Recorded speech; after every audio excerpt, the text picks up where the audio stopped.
Champions academy triple C YouTube channel மறக்காம subscribe பண்ணி டெலிகிராம்ல join பண்ணிக்கோங்க. அப்படி பெல் ஐகான் பிரஸ் பண்ணி ஆல் நோட்டிஃபிகேஷன் கொடுத்துருங்க.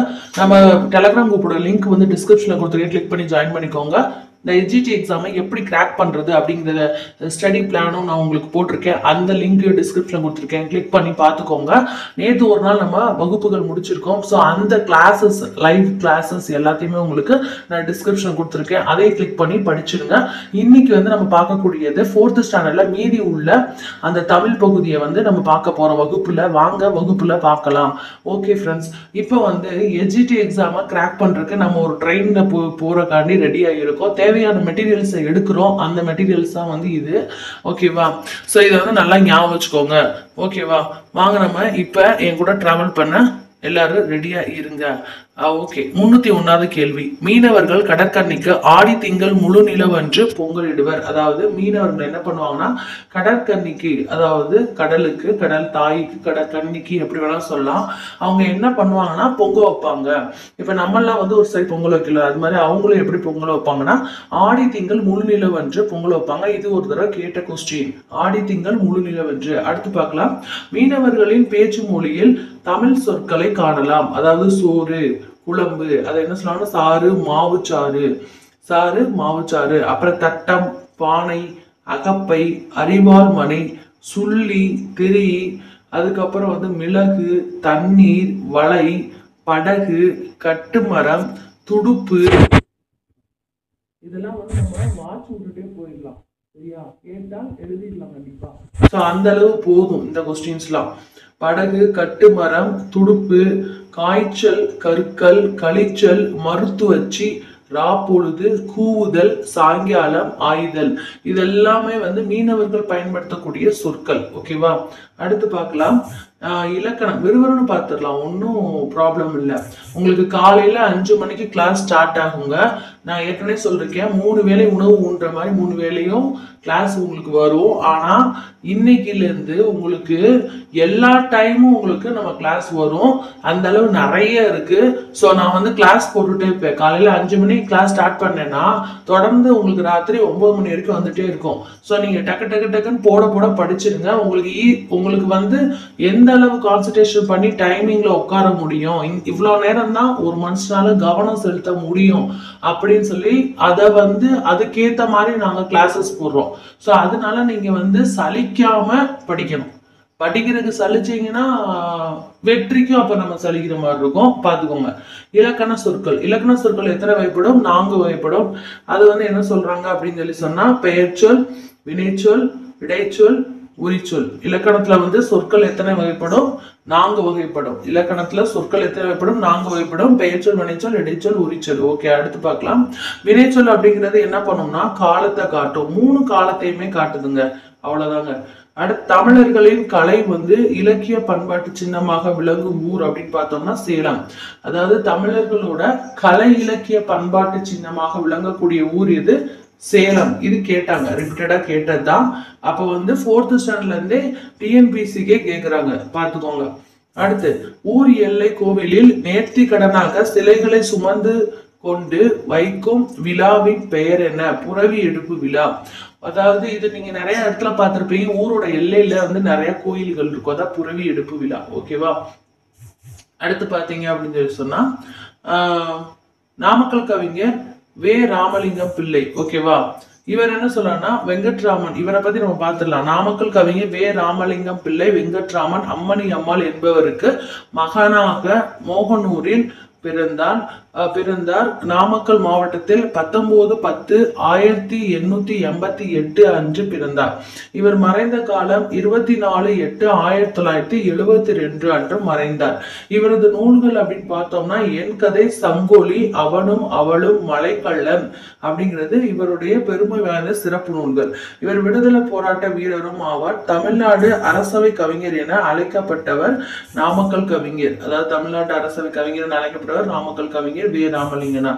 அடுத்து பாத்தீங்கன்னா நெகிழி பொருட்களின் பெயர் பாலிஸ்டர். நெகிழி பொருட்கள் பெயர் என்னது? பாலிஸ்டர், டெர்லின், டெக்ரான் அப்படின்னு சொல்லி 3 வகையா இருக்கு. எல்லாமே நெகிழி வகை தான். இதுல 10% தான் திரும்ப பயன்படும், 90% எரிக்க பயன்படாது, எரிக்கப்படுகிறது. 10% திரும்ப சுழற்சிக்கு விடுவாங்களா அது 10% தான், மீண்டும் பயன்படும் அது 10%. இப்ப 90% வந்து எரிக்க தான் பயன்படும் அப்படின்னு சொல்லிட்டாங்க. டயாக்சின் அப்படிங்கிறது ஒரு நச்சு புகை. மக்கக்கூடிய காகித பைகளில் பால் அடைத்து விற்கக்கூடிய இடம் எது? கேரளா.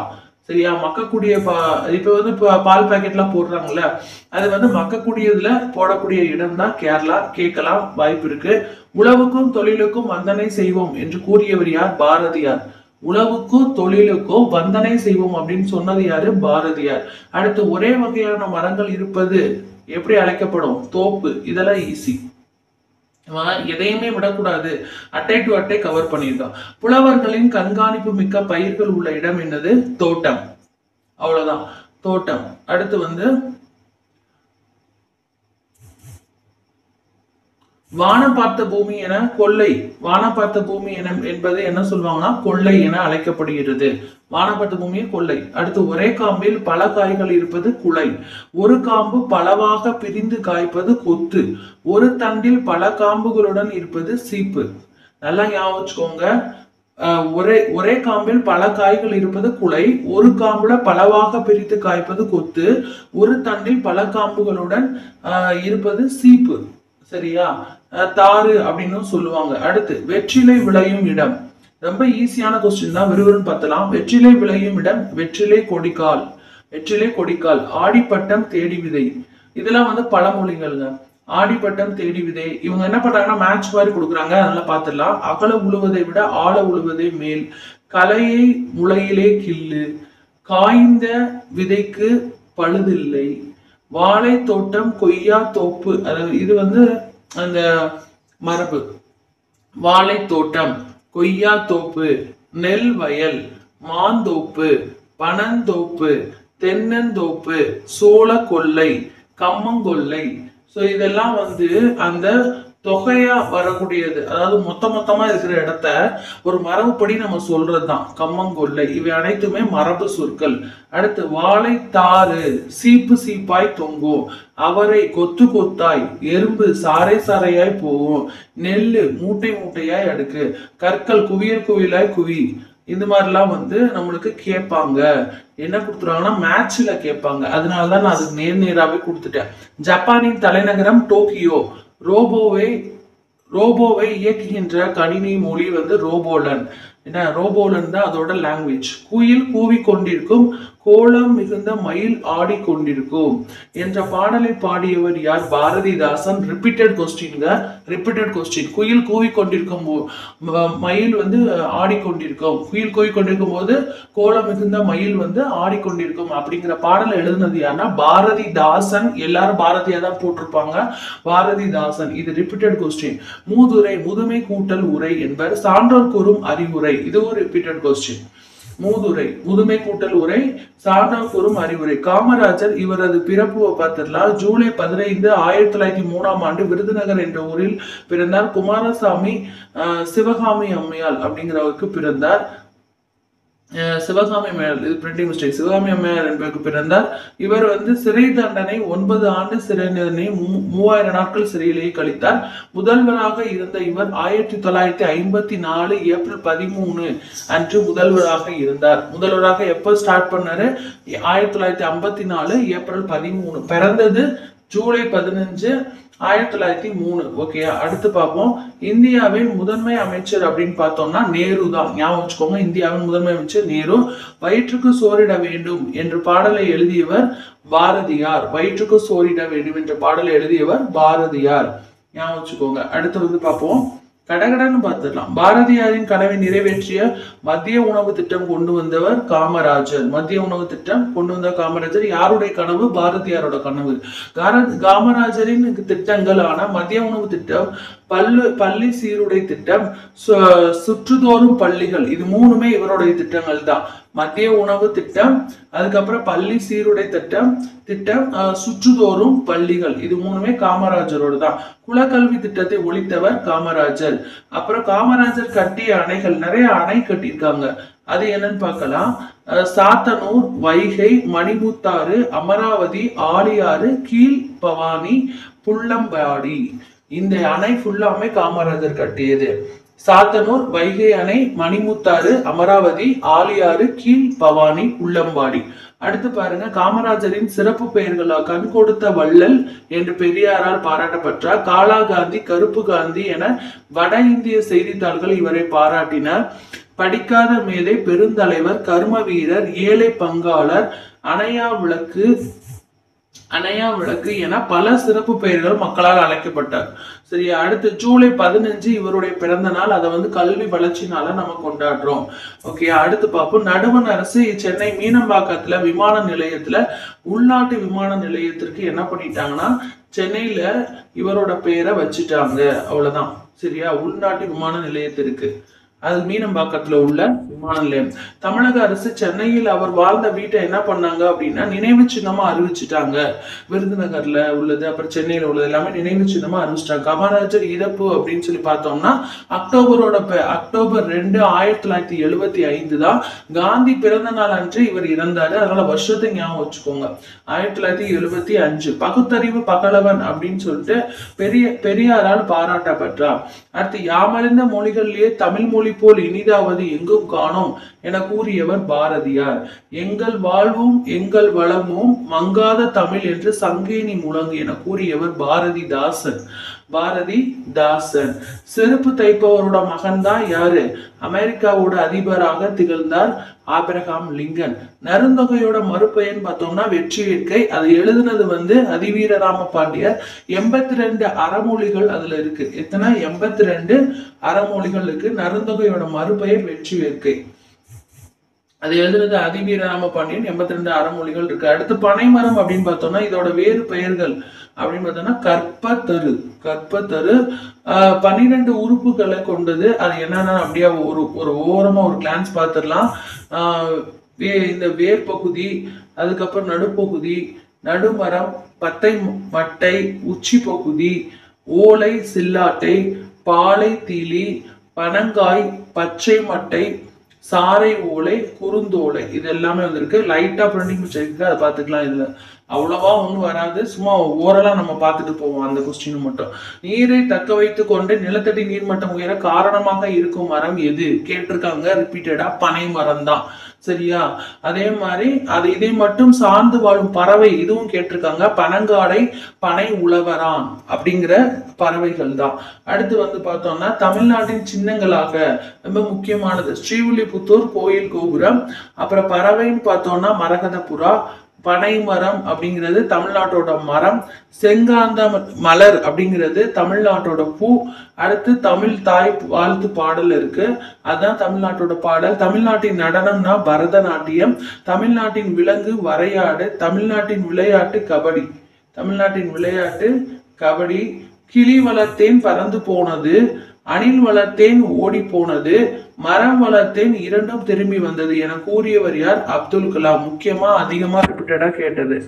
சரியா? கிளி வளர்த்தேன் பறந்து போனது, அணில் வளர்த்தேன் ஓடி போனது, மரம் வளர்த்தேன் இரண்டும் திரும்பி வந்தது, கூறியவர் அப்துல் கலாம். திணை எத்தனை வகைப்படும் அப்படின்னு பார்த்தோம்னா 2 வகைப்படும். உயர்திணை, அக்ரிணை. இது எல்லாத்துக்குமே தெரியும். கிருஷ்ணதேவராயரின் விகட கவி அப்படின்னு பார்த்தோம்னா தெனாலிராமன். அதுக்கடுத்து முளைப்பாரி பாடல்கள் நாட்டுப்புற பாடல்கள்ல அடங்கும்.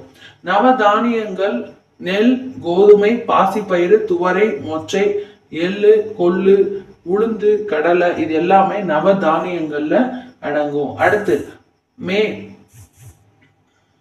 என்னது? இது மீன். சாரி, கிடையாது, மீன். அது பிரிண்டிங் மிஸ்டேக்கு. வகுப்புக்காண்டி வேகமா நாங்க டைப் பண்ணதுல இது பிரிண்டிங் மிஸ்டேக் லைட்டா ஆயிருக்கு. ஓகே, அதை பார்த்துக்கிறேன் அடுத்த வாட்டி. ஓகே, 22,000 வகையான உள்ளன. மீன் எத்தனை வகை உள்ளது? 22,000 வகை. அதுல கோபி அப்படிங்கிறது தான் மிக சிறிய மீன், 13 மில்லிமீட்டர்.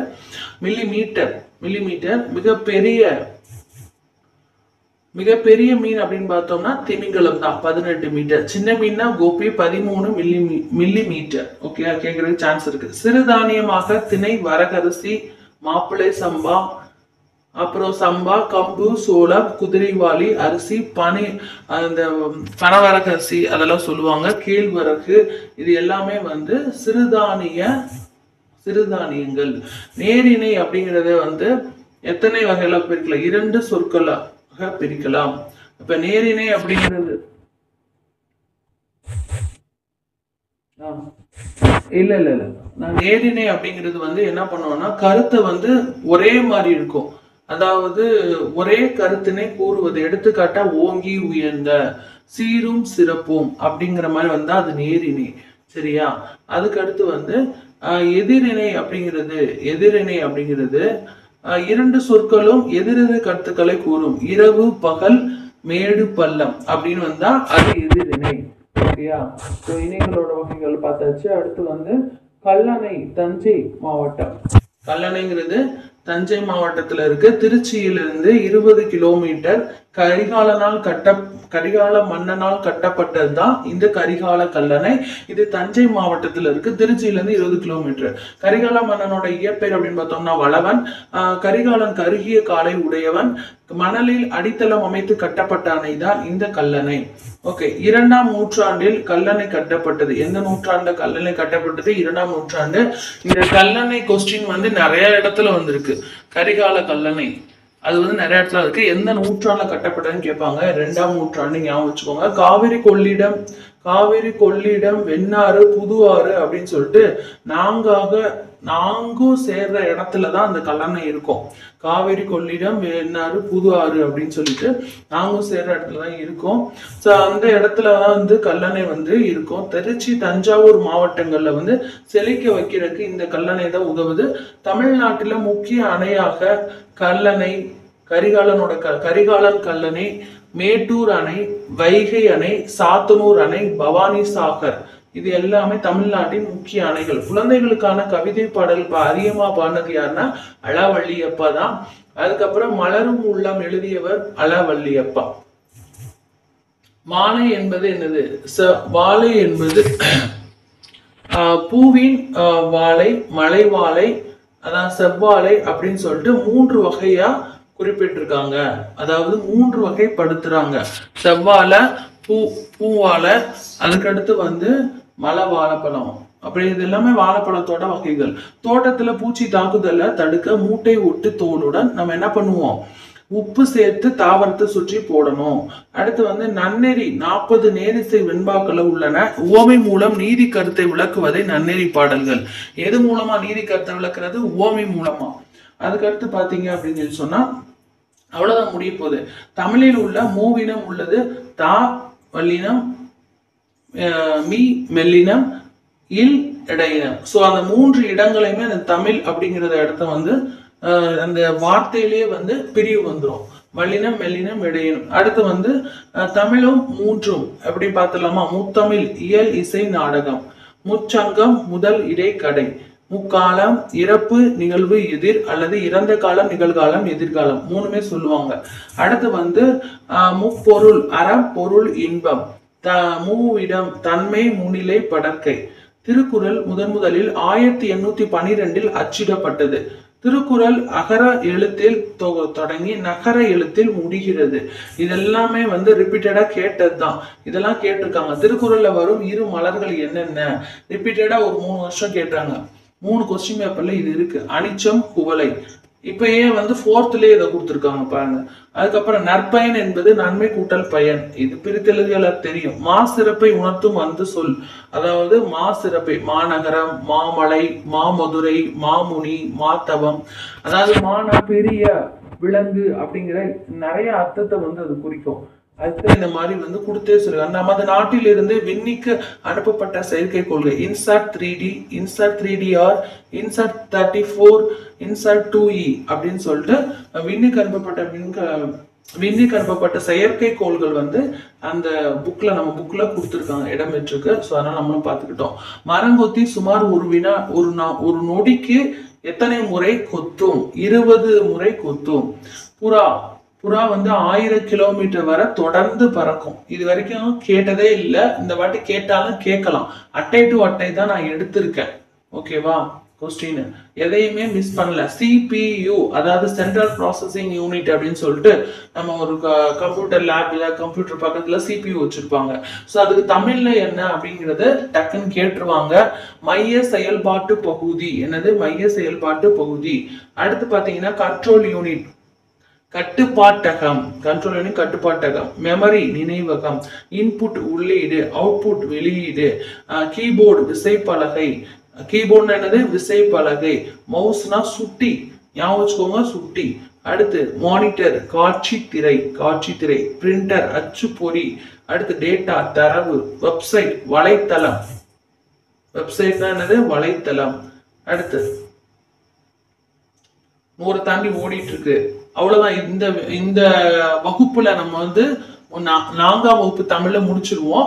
அடுத்து நான் உடனே போட்டுருவேன். நான் கரெக்டா கிளாஸ் வந்து உங்களுக்கு உடனே கிளாஸ் போட்டுட்டே இருப்போம். ஏன்னா நாங்க 7 பேர் இருக்கோம். 7 பேர் ஷேர் பண்ணி டக்குன்னு இப்போ எல்லாருமே போட்டி தேர்வு வெற்றி பெற்றவர்கள் தான். ஸோ அந்த கொஸ்டின் எப்படி கேட்பாங்க, ஒரு பாயிண்ட்ஸ் கூட விடக்கூடாது அப்படின்னு சொல்லி நாங்க வந்து உங்களுக்கு கிளாஸ் போட்டுட்டு இருக்கோம். விடாம நீங்க பாத்தீங்கன்னா ஜெயிச்சிருவீங்க. அவ்வளவுதான். நாம எல்லாருமே சேர்ந்து முயற்சி பண்ணுவோம். இந்த வாட்டி ஜெயிப்போம். ட்விட்டர் சுட்டுரை, ட்விட்டர்னா என்னது சுட்டுரை. வெப் ஆப்ஸ்னா வலைத்தள செயலிகள், வெப் ஆப்ஸ்னா வலைத்தள செயலிகள். பிளே ஸ்டோர் செயலி உருவாக்கம். உலகின் மிக உயரமான சிகரம் எது? இமயமலையில் உள்ள எவரெஸ்ட். அடுத்து தமிழ்நாட்டின் மிக உயரமான சிகரம் ஆனைமலையில் உள்ள ஆனைமுடி. இது ரெண்டுமே கேட்டிருக்காங்க ரிப்பீட்டடா, எல்லாருக்கும் தெரிஞ்சதுதான். தகவல் தொழில்நுட்ப பூங்கா சென்னையில தரமணி ராஜீவ்காந்தி சாலையில இருக்கு. தகவல் தொழில்நுட்ப பூங்கா சென்னையில தரமணி ராஜீவ்காந்தி சாலையில இருக்கு. அடுத்து எழுவாய் பயனிலை ஒரு தொடர்ல வரும். அது வந்து யார், எவர், எது, எவை எனும் வினாவுக்கு விடையாக வருவதுதான் எழுவாய். பயனிலை அப்படிங்கிறது முடிஞ்சிரும். அதை வந்து நான் எடுத்துக்காட்ட சொல்றேன்.